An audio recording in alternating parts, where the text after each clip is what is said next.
Yep. There we go. Okay, we're live. Woohoo! Okay. Greetings. What's up? It's Deborah. Happy Friday to you. I'm so excited to have our guest of honor today, Lackey. Did I say that correctly? You did. Yes. Thank you. And we're really excited to talk about funding and getting your startup funded. So really quick, I'm just going to do a really quick mini context here, and then I'll hand it over to you, Mac. But for me, I am always networking and connecting with people online, and I noticed a trend start to happen where I would just see more and more entrepreneurs saying, we're trying to get funding, we're hitting dead ends, we can't do this, we can't do that. And me, most of the people that I was telling Mac, most of the people that I try to connect with are usually socially conscious entrepreneurs whose missions and whose work, whether it's recycling garbage from the ocean or it's creating some sort of tech that will speed up the process for organ donations, or all kinds of really cool ideas that they have, but they can't get the funding. And so things are kind of, going dead in the water. So combining that with the fact that I'm speaking on next week in the Startup Bootcamp, and knowing that some of the people that I invited to attend that boot camp would have an opportunity to pitch to investors. And I just felt the anxiety of how do they do that? How do they really successfully get backers and funding for their projects and their work? So that's why I've talked with different people, I've gotten different answers, but when I spoke with Mac, I knew that this was something that I wanted to share with the audience, and hopefully you can take a lot of value from this, and you can use this for yourself, and you can also, this is a publicly shared video, so you can also share it with someone if you know someone who might be able to benefit from this information. Great. Thanks for having me. Thank you for joining us. So yes, Mac, go ahead. I would like you introduce yourself and talk about your topic, and then I'll ask questions as they come to me. Okay, sure. Well, briefly, I am a career entrepreneur. So I think of my life in kind of two big buckets. The first bucket was I played soccer. That was my passion growing up. I played, through college, played in college, played a little bit beyond college. And then suddenly when that came to an end, I wasn't sure what I wanted to do. And I ended up starting a company that happened to be, this dates me a little bit, but I started my first company in the first quarter of 1995. And it was an internet company that launched right after Netscape launched the commercial web browser. So I was very early in kind of web, 1.0 as they call it now. Oh, snap. I haven't heard Netscape in a minute. Yeah, it's been a minute. That's right. And so, I got started. I fell in love with the energy of being a founder and an entrepreneur. And there were many struggles, but by kind of resume or a highlight reel, I've been an entrepreneur for 25 years. Over those 25 years, I started, scaled, and ultimately sold 6 companies. In that journey, I had a lot of, life lessons, right? I made a lot of mistakes. I had a lot of failures, but because of the highlight reel, we had a lot of 8-figure companies and 8-figure exits. And so it's easy to look back and remember the good things. But one really common thread throughout the journey was a need to raise capital. And I think that was because I, like a lot of people, did not come from a wealthy family. I did not have a pedigree. I did not go to an Ivy League school. As a matter of fact, I was kicked out of my first college. And so I was really starting as an entrepreneur with kind of no resources. And in order to achieve what I wanted to achieve in life, I knew I had to have capital to grow. And so, I guess at a high level, I would say that's been a big part of my journey. I've raised, tens of millions of dollars. Some of that has been fantastic. I've met some amazing investors. I've had some great returns where someone's invested with me and I've given them a great return back and they've invested with me again. I've had other scenarios where I have raised money from people I care about, my mentors, my family, and I have not been able to provide the kind of returns I wanted, which is really hard and disappointing. So I've been through that whole journey. That's kind of how I think about my career, at least looking backwards. Yeah. Wow. You said a lot there, and I love the way you said the highlight reel, because I mean, entrepreneurship, anyone who's really doing it knows it is not for the faint of heart. Yes. There are so many highs and lows in every aspect of life. There's no part of your life that isn't touched by it. So you kind of have to be pretty resilient to make it work and go. And yeah, I'm excited. Like, what would you say are the biggest misconceptions about getting funding? Like, I know when I talked with you, you said a couple things, and I was like, oh, I never even thought of it like that before. So yeah, could you share a couple of those? Yeah, so I think again, learned the hard way, sort of in the trenches. Like a lot of people, I was reading and hearing about people raising venture capital. You know, there are these companies that you read about, they hit the media, and it's like they go from dorm room to raising venture capital to going public and being amazing. And I'm like, why can I not do that? What is going on? And so I was under the impression early on that venture capital was kind of the answer. And one of the things I learned the hard way is that is very rarely the answer. So of the types of capital, and there's, you know, loans and private equity and venture capital and institutional, and there's all these different levels, which I'm happy to go into detail about. But the reality is only 2% of companies seeking venture capital will ever raise venture. So if you are creating a plan and you think, okay, great, I'm just going to go raise $5 million or $10 million in venture capital, the odds are strongly against you. And the reasons, we can talk about that. But so I learned the hard way. That is a kind of a fool's errand, right? Unless you're a very unique situation, you're going to put a lot of time and energy and have very poor results. The good news that came out of that is I found a category of investors and an approach that I think is very productive, which is kind of friends and family, and then what a lot of people would call angel investors, which are accredited, generally wealthier individuals who are willing to, you know, invest in your company personally. Those are much, it still takes a lot of work, but they're much easier, and the odds are much more in your favor. So that's one of the things that I spend a lot of time talking to particularly earlier stage founders about, is how you target investors has a enormous correlation to the result you get, right? And it looks like you just shared, I have a process I created called the RAGE process.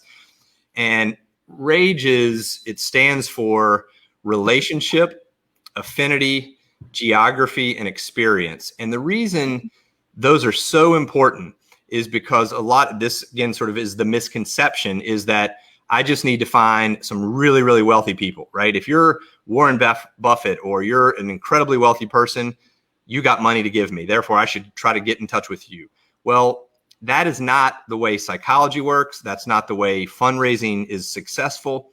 This model, which is my own, so, you know, this is what I kind of created for myself, but it basically says when you're thinking about targeting investors, these are the 4 biggest criteria that are going to lead to good results. Relationship, very simply, do you have an existing relationship with them? And that can be family, it can be next door neighbor, it can be teammate, classmate. And what we're really trying to do here is think about this as concentric circles. The closer they are to you, the more likely they are to be an investor. And that's because these are people who know you.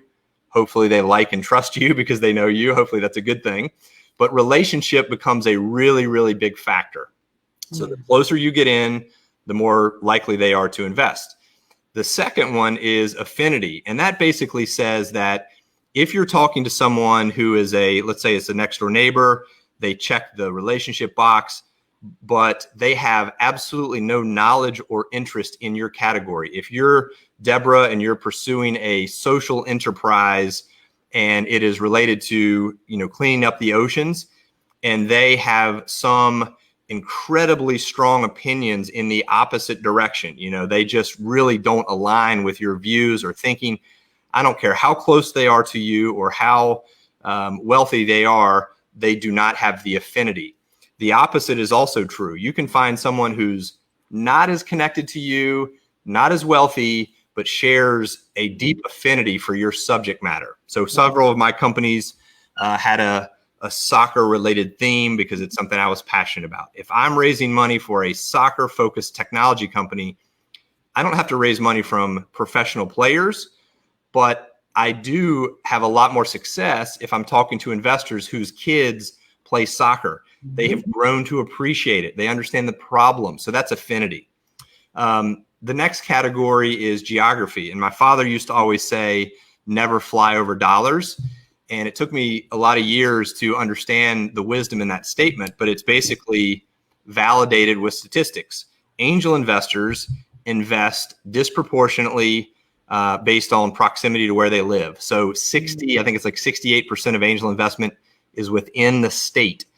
So if you're thinking you need to get on a plane and fly to Silicon Valley or New York, your odds are actually going down. The investors that you can target that are most fruitful are in and around your area. And then the last one, and I'm going really quick here just because I want to answer all your questions, but experience basically says, even if someone's incredibly wealthy, even if they're really connected to you, if they've never been an angel investor before, they have a big hurdle to get over, which is understanding the asset class, understanding the risk and rewards of being an early stage investor. So someone that has already invested as an angel investor, or even if it's a relative who is, put some money in a tech startup or a social enterprise, that experience has a enormous positive correlation to their likelihood to be interested in doing more. So big picture, I think about this kind of rage process and this bullseye that you see on your screen and think to myself, if I have a list of individuals, some are really warm, some are really cold, I want to put them on this chart. And the more of these things I can move into the center of that bullseye, the more likely I'm targeting the right people. So if I have a person that meets multiple of these criteria, it's a really, really productive conversation. Doesn't mean they're going to invest for sure, but it means I'm not wasting my time. They have an affinity. They kind of live near me. They're at least 1 degree from me. Maybe it's not my neighbor, but they know my neighbor. That's kind of what you're looking for. So high level, that's the way I think about targeting. Wow, that's so helpful. In fact, as I'm looking at this, I'm even thinking about this for other applications, because it's so true that a lot of people, like we were talking about earlier, a lot of people think about it as the pitch, but they don't think about it as targeting who they're even pitching to. So I think that's a really great perspective shift there in terms of what to keep in mind. So can you tell us a little bit more about when is a small percentage of time when venture capital is the right way to go?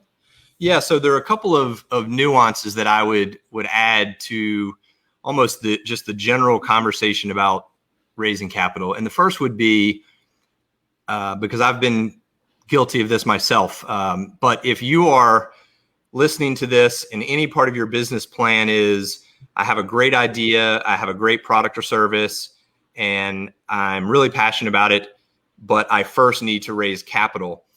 In many cases, if not most cases, that should not be your next step. I think about capital as basically turning up the volume on something that's already working. So if you have an idea and you're thinking about raising capital to take it to market, it's too early. It's even too early for angel in a lot of cases. You want to get a minimally viable product, or you want to have a couple customers, something that says this is working. Now I can talk to investors about scaling it, not getting money so that I can see if it works. And so that's a big misconception or timing mismatch. So that's one. Number two, and this is true across venture as well as a lot of other categories, most venture capitalists are very clear on where and how they invest. Their criteria are generally published on their website. And so it's very typical to find a venture capital firm that invests in seed stage biotech companies in the Northeastern United States. If you do not fit that criteria, regardless, if you're the next Mark Zuckerberg, they will still not invest in your company. So number one is, do you actually fit the criteria? So you can be proactive and say, all right, well, I have a early stage biotech company in the Southeast. where are there venture capitalists that will invest in that category? So before I waste 1 second of time, I need to identify those people. I'm a partner in one of the largest angel groups in the country, and we tend to get a lot of inbound deals, a lot of interest from entrepreneurs. And it's really interesting how few of them have read the website before they have sent in their presentation. And the first criteria is this group only invests in the southeastern United States. So if you send a business plan in that is from New Jersey or Arizona or Washington State, it is immediately filtered out regardless of anything else. And so I think that's, number one is the reason the odds are so low is people just go out and say, I'm going to raise venture, and they're not looking for the venture capitalists who actually want to invest in companies like yours. So I almost think rule number one in sales is sell what the market wants to buy. So there are people, venture capitalists, who have hung out a shingle and said, you know what, Deborah, I want to invest in companies that look just like this.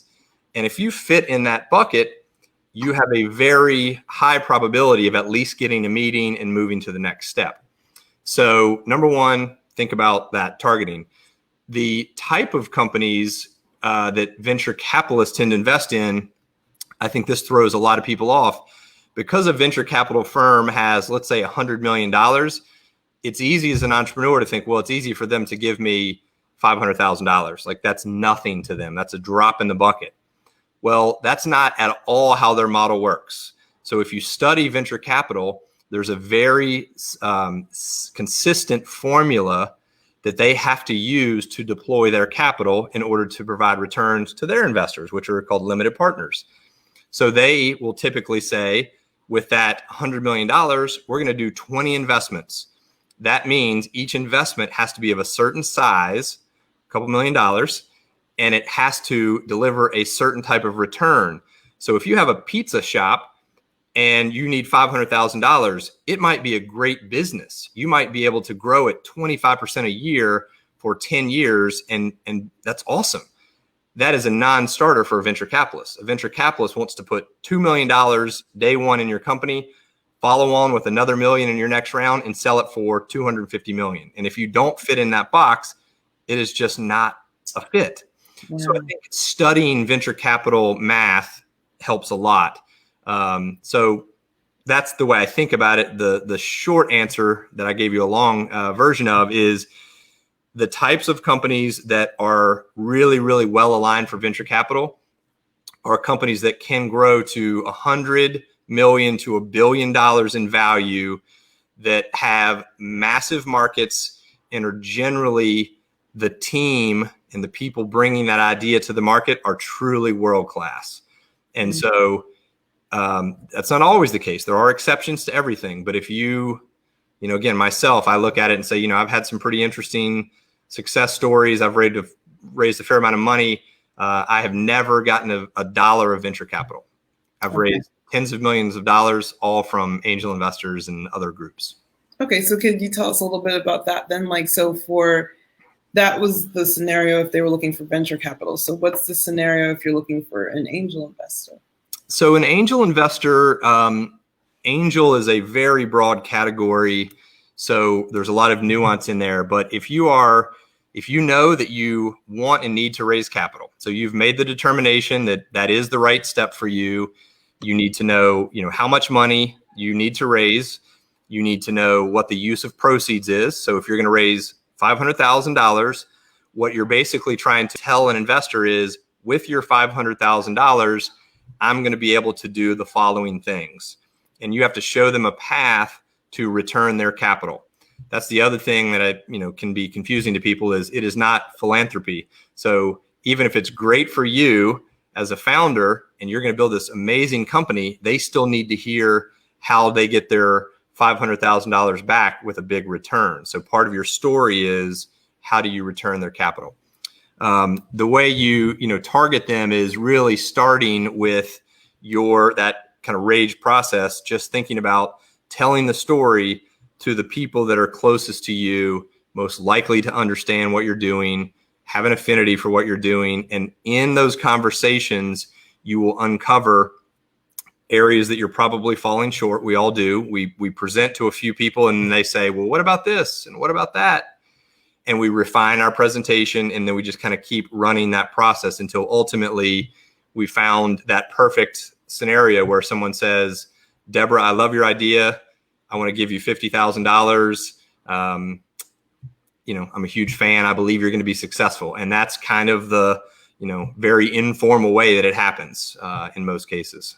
So if someone was to try to research these angel investors, or in the rare case, the venture capitals, where would, is it best for them to try to find a directory online? I've heard someone talk about clubs or associations where they can go and kind of meet and greet with different people and get to try to develop relationships that way. What would you say would be the best way for people to start? Yeah, it's a really good question. There are, in almost every market in the country or the world, every reasonably sized market, if you're in a really small rural town, it would be the next, biggest town likely. But there are structured angel groups that tend to be somewhere between incredibly informal group of people that get together and decide to look at opportunities together to very structured ones that have a formal diligence process and all the other things. And I would look at that as an individual raising money and think, the more structured and formal they get, the closer you're getting to venture capital. It's not a bad thing necessarily, but it is the requirements of meeting their criteria, the requirements of getting through their filters, the requirements of having an amazing presentation and all those things is going up.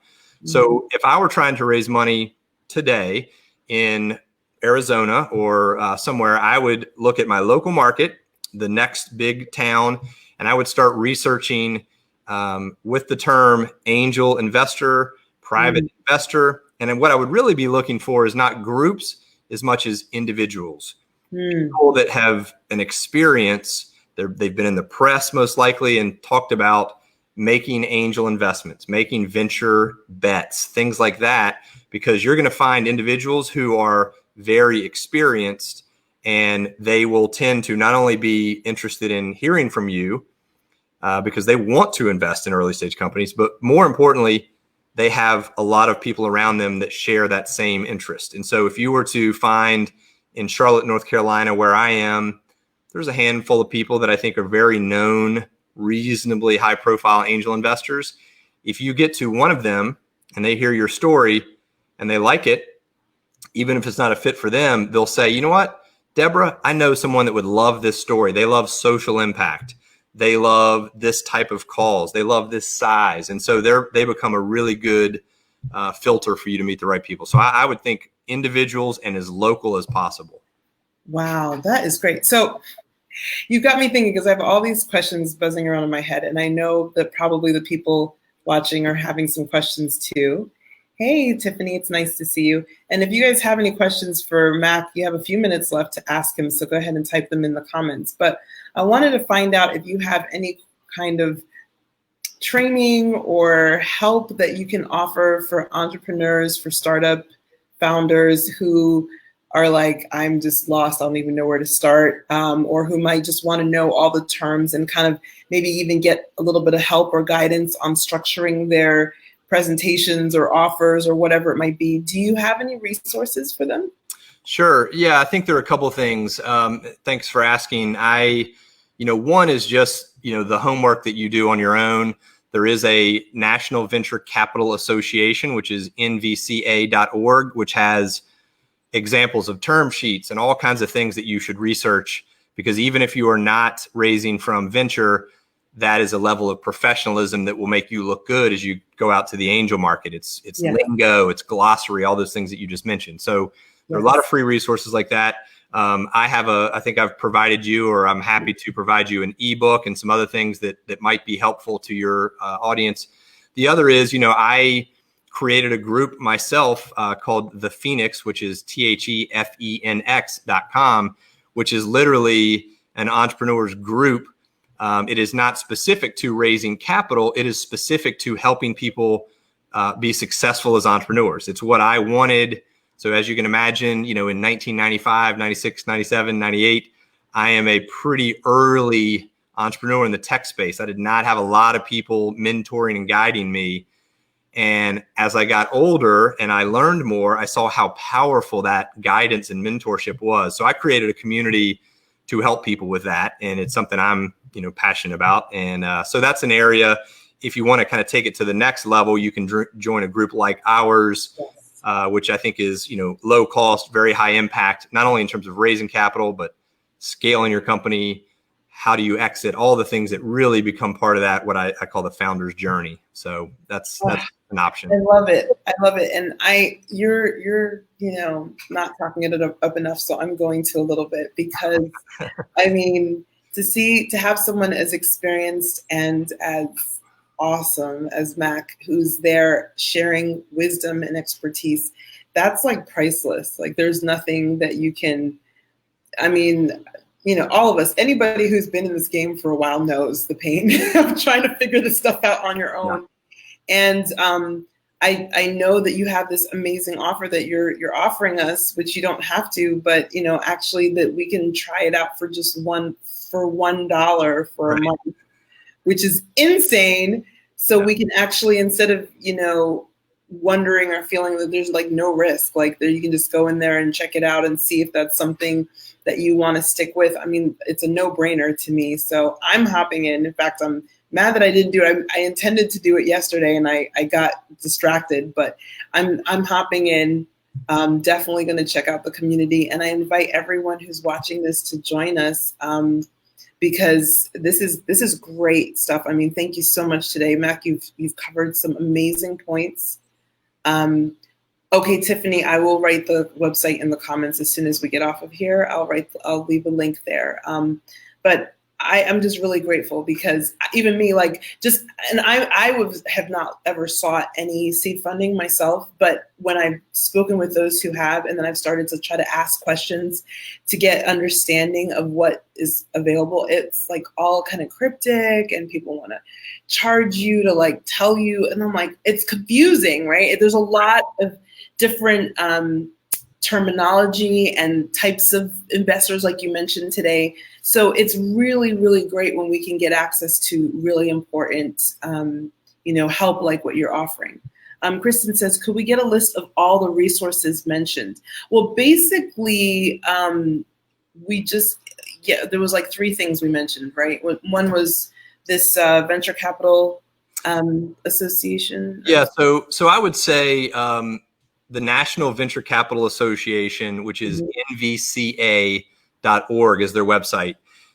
They have a resource section which includes sample or template documents. It's a great resource just to educate yourself on some of that terminology, which can be very confusing and makes you nervous. So that's a great step. The FĒNX, which is my platform.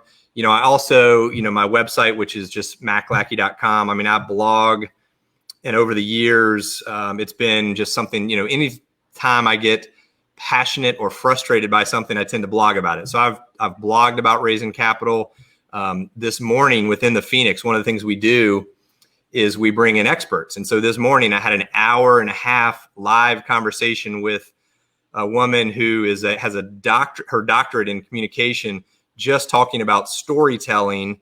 And and I was taking notes. I mean, the whole time I was thinking, I've been telling stories and raising capital and growing my companies my whole working life, but I learned a lot because that's her very specific area of expertise. And so I'm such a believer in that. And I know I appreciate your kind words. I have a tendency to maybe, self-deprecate or be too humble about it, but it's not about me anyway. It's about the community behind me. It's all these experts. And I learned the hard way that you can do it on your own for sure. If you're committed, you do the work, you're going to get there. But if you're going to climb Everest, instead of reading all the books, like talk to someone that's already been to the top. It's a lot faster. Get a Sherpa. It's not worth it. I mean, when you're losing the sleep and you don't see your kids and you're like, wait a minute, I left working 9 to 5 for this. Yes. So exactly.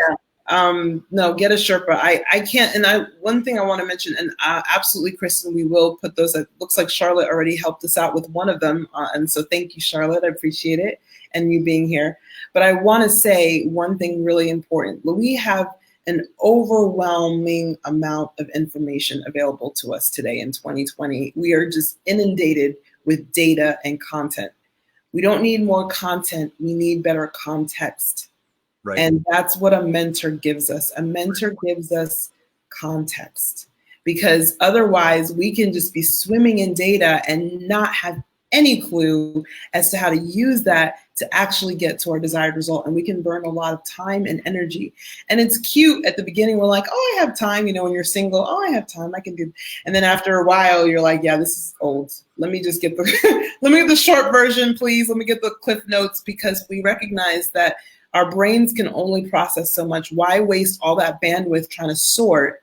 Instead, use that bandwidth to actually be able to execute and get to your goals. So that's one thing that I will never stop investing in mentors and in guides and in Sherpas to help me scale the next Everest. And there's always another one. You never run out of Everest to scale. And I can't say that highly. There's such a difference between having a whole bunch of free data and having a conversation with someone who's already knowledgeable because they've lived through those processes and can give you the 411 so you don't waste your time and energy in it. And I think it's actually particularly challenging now because there's so much information. A fair amount of it is disinformation. I mean, there are a lot of what matter of fact, the blog post I'm putting out next week is about the 3 biggest lies entrepreneurs are told. And unfortunately, we believe them, and it's like, I think if you just listen to all the noise and read, and you're not talking to people that have already been where you want to go, you could make mistakes that cost you a lot of time and money just chasing some, talking head or some very, these influencers that have millions of followers. They've never done it. They've never been there. Right. And so I think there's a lot of value in finding the right people. Doesn't have to be me or my community. Seek out the mentors that can really help you. And the ones that I think the lens for me is always, they've already been where I'm trying to go. So whatever it is, morals, ethics, impact, scale, that's what you have to really, really find. And that's what, I'm trying to do to help people, because I've been very fortunate along the journey and I want to help others. Thank you. And that's, in our one last thing I want to say before we wrap up now, thank you, Charlotte, for putting his website there. That's what a global villager does. So we're talking, and I'm actually about to get on a little bit later to talk about the 4 stages of disruption. And when we start out, we're loners, we're outsiders, we're outcasts. Then we go to the rebel phase where we're fighting against the powers that be. That's kind of where the Black Lives Matter movement and all these other movements go. Then there's the maverick level where we're just focused on the mission. We're just focused on getting there. And it's like, whatever we've got to move out of the way, whatever laws or rules we got to bypass so that we can get our mission accomplished is what we're on. But we don't really care so much about, quote unquote, fighting things. We're just focused on creating what we want. Yep. But the final stage, which is global villager, is exactly what you're describing, which is where you've gotten to the peak, gotten to the summit, and you're like, oh, what was the big deal about? Now the whole journey is helping others to reach the peak and the summit so that they recognize it's okay. It's like, you'll get there. It's fine. You don't have to be stressed out about it. And so I appreciate you and I thank you for being a global villager, for being someone who's willing to help some of the next group of us up to the top, because this is how we all succeed. When we're able to help each other, we can all grow and evolve a lot faster. So I really do honor and appreciate you showing up today, Mac, and sharing your wisdom and your knowledge with us and making us such a generous offer. Really do appreciate it. Thank you for having me. Yeah, happy to do it. Alrighty, y'all. So I'm going to sign off for now. There was some great gold here. If you came in later, please come back to the beginning and watch it. Type #replay. If you have any other questions, leave them here. I'm sure either myself or Mac will get back to you pretty quickly with an answer. So much love. Bye.